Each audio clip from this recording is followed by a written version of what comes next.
Hey everyone, Georgie here with Ukraine Matters. All the last week, Russians have been sustaining significant damages in their manpower, mostly because there is a political order for them to attack Ukraine, and they're doing it no matter what, because last week was actually quite bad for any kind of activities.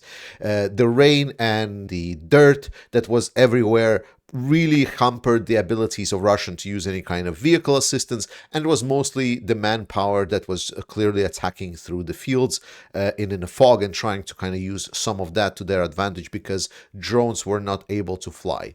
This didn't help them that much. Today the weather cleared up a little bit, and we hear reports that Russians have kind of started their activities once again, both around Avdiivka, around Robotine, and also around the Ukrainian bridgehead around Krinky. On this direction, I'm not gonna go well into like what kind of couple hundred of meters here and there were either taken by Ukraine or taken by the Russians.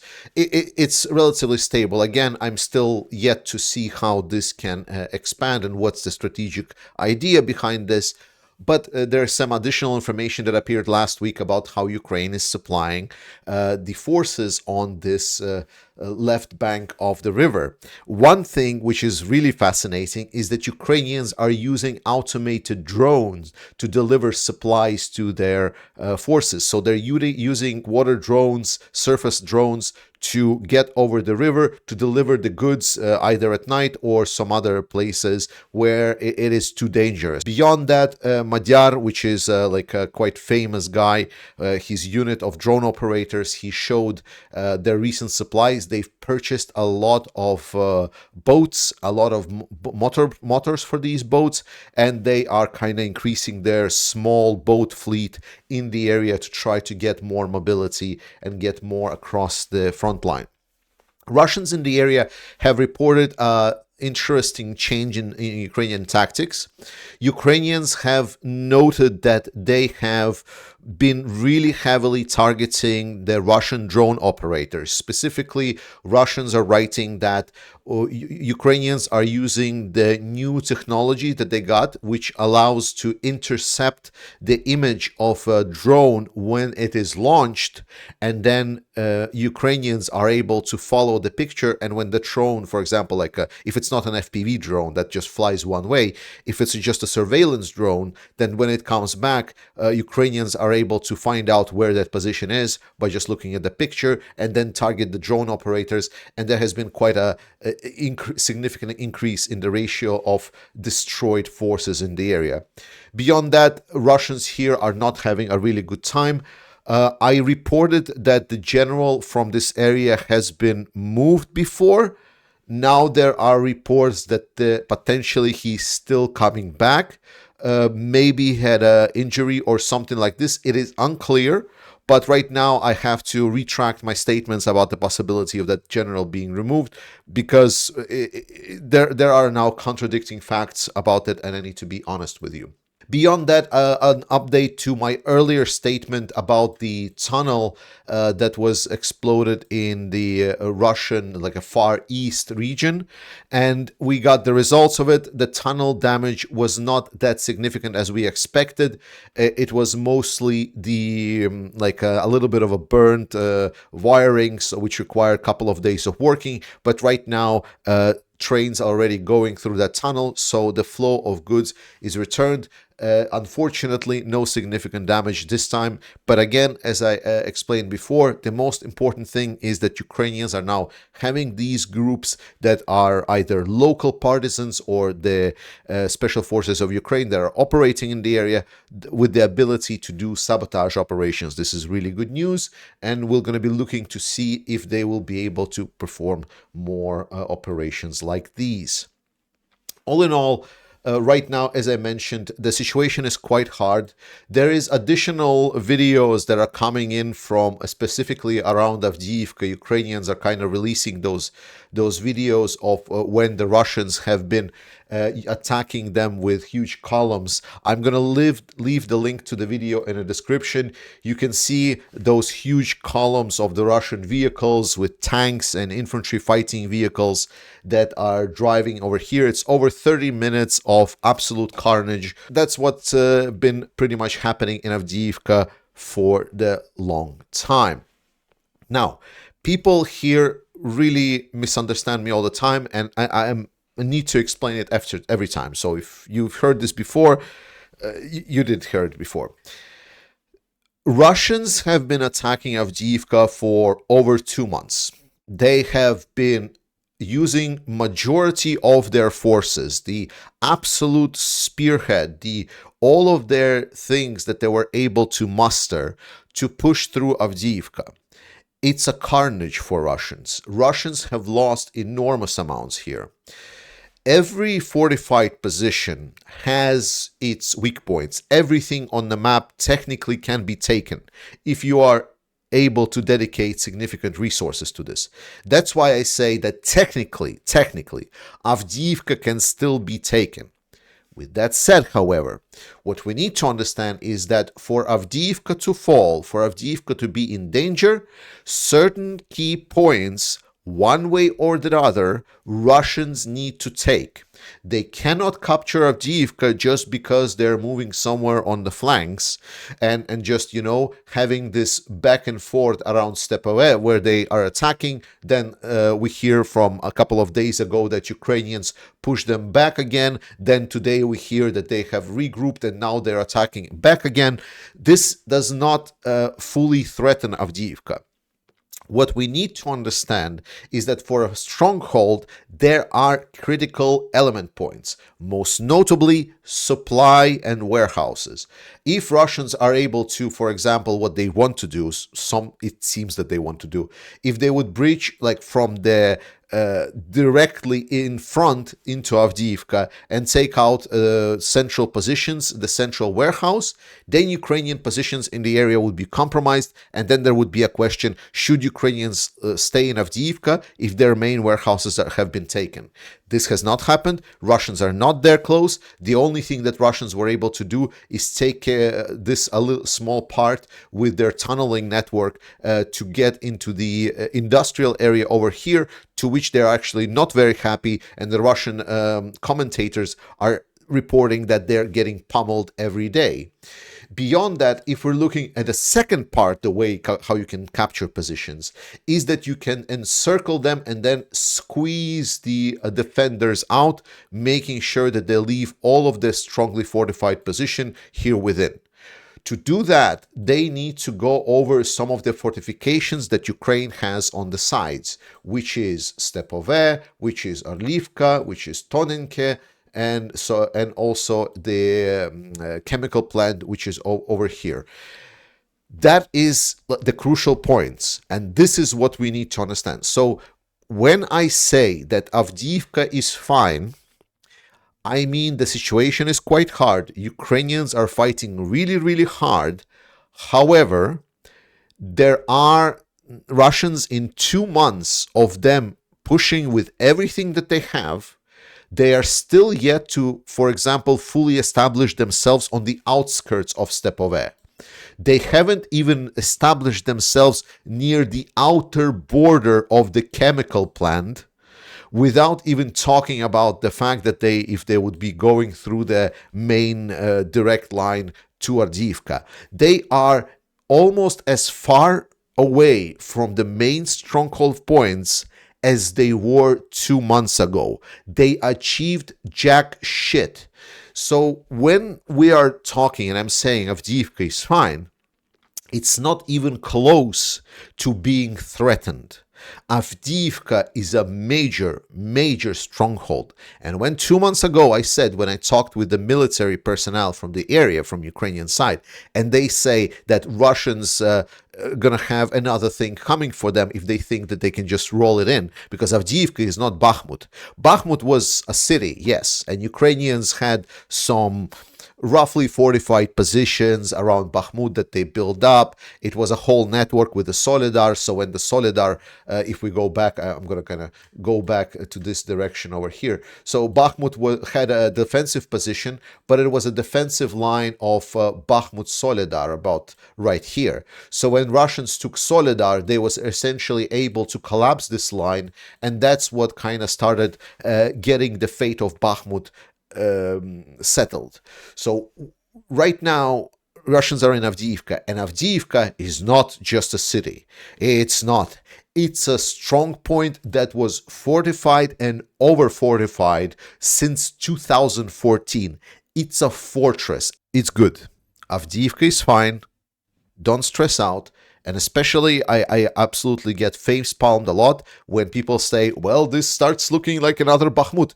Bakhmut was a disaster for Russians. I'll remind you that Bakhmut ended up with Prigozhin's coup attempt against Russians and complete destruction of the Wagner Group, supposedly one of the most battle-capable units in the Russian military. That was the price of Bakhmut. It was atrocious. It was awful for Russians. What's happening right now in Avdiivka is even worse because they are not even close to capture anything to even start threatening this fort post. But what I want to talk about with you is that about the parallel perception of the war that we're having. Because we are the side observers to this conflict, we don't have the full access to the information like the military has in Ukraine. So we are basing our judgments very often about the scarce information that we're having access to, and more often than not, based on the opinion of certain people that we trust, or at least that they're notable.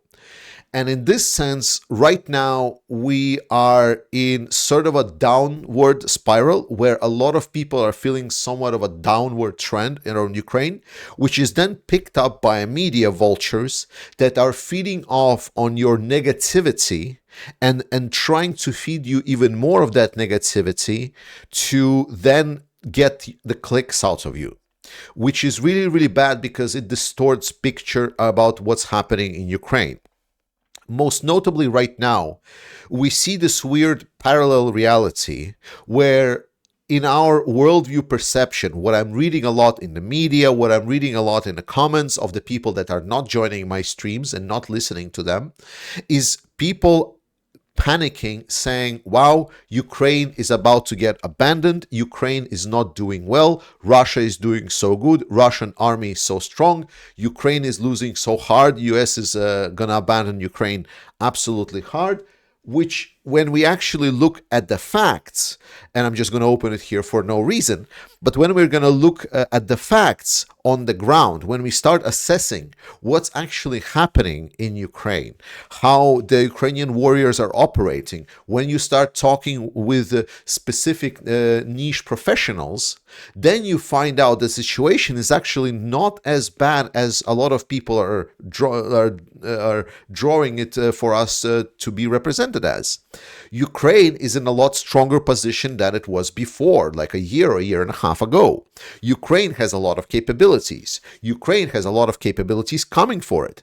Besides US, there are many other allies that are dead set to help Ukraine. Germany is stating that it will increase support for Ukraine. European Union countries are stepping up their support for Ukraine. There are many other things that even we don't know, but we discover, such as, for example, that the South Korea, one of the major weaponry producers in the world, is stepping up their support to Ukraine. Ukraine is getting a lot of help done. Ukrainian production is also growing. And these things are not being reported on. A lot of these things are just being like, well, you know, right now we're not in a positive scenario where everyone is just happy and jolly about Ukraine, so it's not getting attention about the clicks and so on. And instead, we're getting these kind of articles stating how Ukraine is getting all of these helps. Maybe they're not getting the big package that would help it win, but it doesn't, like, the fact that Ukraine cannot just go into offensive and crush Russians next year does not mean that it's close to collapse. We see that on the front lines, because what we see on the front lines is 2 months of Russian attempts in a massive offensive ends up in nothing burger, they end up just completely wasting themselves against the fortress of Avdiivka with barely reaching the outskirts of a village. That is where we are on the front line. When people say, oh, I don't see front line moving, therefore Ukraine is losing, this doesn't make sense because Ukraine is right now in a defensive posture. Ukraine is defending, right? So they're not attacking. Russians are attacking. So if the front line is not moving, then Russians' attacks are not working. Is it not? So it draws a very interesting perspective. And I really want people on my channel specifically, if you're listening to this, be aware that there is a lot more that is happening to help Ukraine than it is expected, including things like stories like these, where certain additional component teams help build up Ukrainian production, where additional knowledge and capabilities being shared. There is a lot of things that go in to help Ukraine, including your own donations. You donating or watching this channel and then me donating to the Ukrainian armed forces helps them with providing equipment, ammunition, and so on. We are also contributing to that. Ukraine is not even close to falling. Now, is it close to driving Russians out? That's debatable questions. The capabilities are still not there, the production base is still not there, and that's why the 60 billion that US would invest into US and then produce weapons for Ukraine, that's why it would be really beneficial for Ukraine to get stronger faster. But Ukraine is not getting weaker. Ukraine is not close to the collapse levels. Please, please, please don't spread it. And also, the last part, very, very quickly, and I'm also going to leave a link for that as well at the bottom of the video, is that I often talk about the bad media and bad journalism that is happening all around the world, where dishonest, anonymous sources are claiming some BS discussions about how Zaluzhny and Zelensky are in a conflict, how Ukrainian corruption is now overflowing, how they are having so much capabilities to do secret operations all around the world, and other things, right? All of these things that are being reported, a lot of them are really, really bad journalism because they're not basing themselves into anything. And I want to underline, and this is a part that I'm probably going to be doing a little bit more, is I want to show also the good journalism when the journalists are actually doing their job. In this case, the journalists from Bloomberg, and again, I'm going to leave the link in the description, they made a whole investigation about the Russian shadow fleet, about how Russians are circumventing sanctions, how they are getting their oil.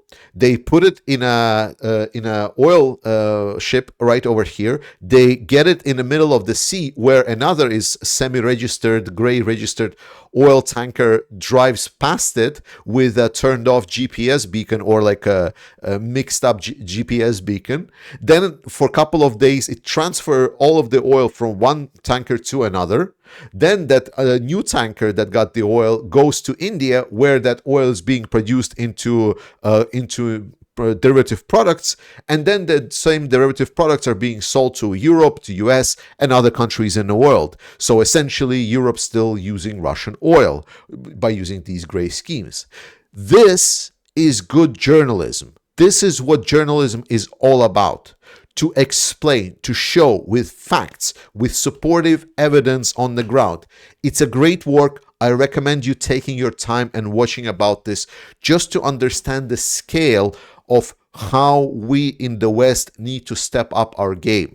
Remember, my channel is, while it says Ukraine matters, the focus of it is to explain why for us Europeans, and if I also can extend that vision to the Americans, why for us in the Western world, it matters to make sure that democracies are protected. So when the authoritarian regimes are trying to game the system like this, trying to, think that we are dumb or some shit, then we're able to find it out and retaliate and demand from our leaders that they do something about this. Thank you so much, guys. Please check out the link to a shop, buy something for yourself for the New Year's, support the channel, support the Ukrainian Armed Forces with that as well. I love you all. Slava Ukraini, and I'll see you guys next time.